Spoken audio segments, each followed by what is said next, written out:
Bonjour, bienvenue dans le 12-13 Provence-Alpes. Des méthodes pour adapter l'environnement et les bonnes pratiques aux personnes souffrant d'un Alzheimer. Thierry Bautran, psychiatre et gériatre, vient de publier un nouveau livre dans lequel les conjoints aidants peuvent piocher de quoi leur faciliter la vie.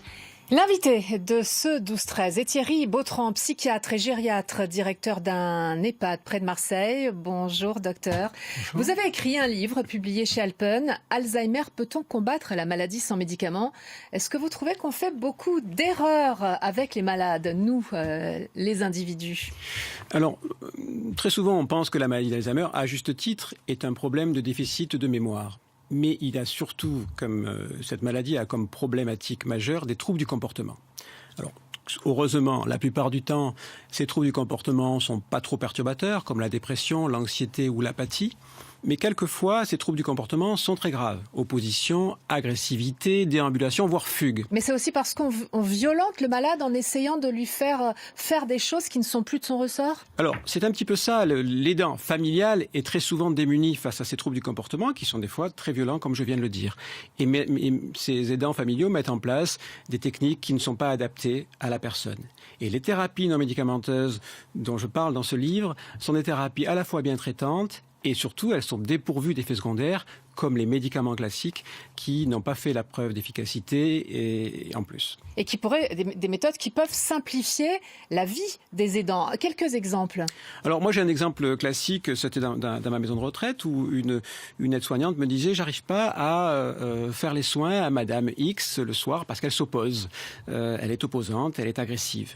Et puis quand je lui parle de son passé, là pour le coup c'était une dame qui était pied noir, donc quand on parle de l'Algérie, elle se laisse faire et je peux enfin faire les soins.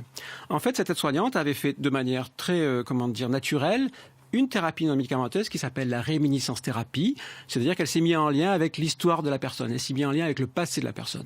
Ensuite, il suffit d'amener des photos ou d'aller sur Internet pour aller chercher l'endroit où elle vivait pour développer cette thérapie non médicamenteuse. Vous voyez, c'est très simple. Alors, on parle aussi de l'isolement, il faut aussi maintenir, vous venez de le dire, les références anciennes. On va voir tout de suite un extrait de reportage de Jacqueline Pozzi avec des personnes invitées à danser le tango.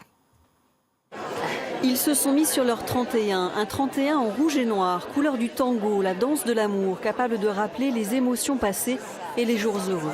Honnêtement, c'est la danse la plus merveilleuse. Et c'est comme ça qu'on trouve la femme idéale.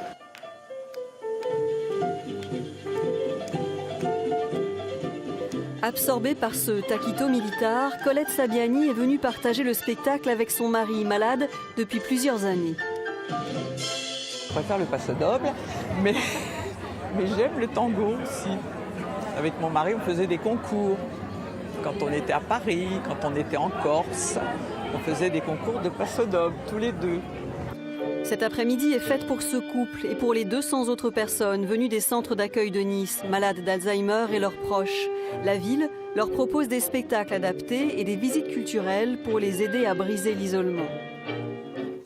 Et dans notre génération, il va falloir peut-être passer au concert de rock plutôt qu'au tango. Ça veut dire que la société doit s'adapter aux malades et c'est pour ça que vous préconisez, ce qui est étonnant, les méthodes de Madame Montessori, qui était une pédagogue pour les enfants. Tout à fait. Moi, ce que je prône, c'est que les thérapies non médicamenteuses doivent être adaptées à la personne et on ne doit pas imposer ces thérapies.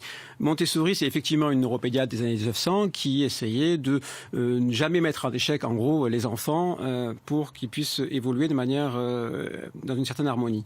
On l'a adapté à la personne âgée. On essaie de mettre en place des activités qui ne mettent jamais en échec la personne âgée. C'est ça la technique de Montessori. Jusque dans l'alimentation, ou si on n'arrive pas à se nourrir seul correctement, on peut faire des boulettes, des la purée, des choses faciles. C'est ça. Il faut s'adapter à la personne. Alors, docteur Thierry Bautran, je rappelle que vous donnez 2 conférences aujourd'hui à Carnoux, donc c'est près d'Aubagne, ce soir à 18h30, maison de retraite Corian, et puis à Graveson, à Arles, jeudi à 18h à l'espace culturel. Vous êtes également expert en prix des tribunaux. Et donc, vous avez publié un livre dans lequel on peut piocher plein de méthodes qui peuvent être bien utiles, bien pratiques. Alzheimer, peut-on combattre la maladie sans médicaments? Merci beaucoup. Merci.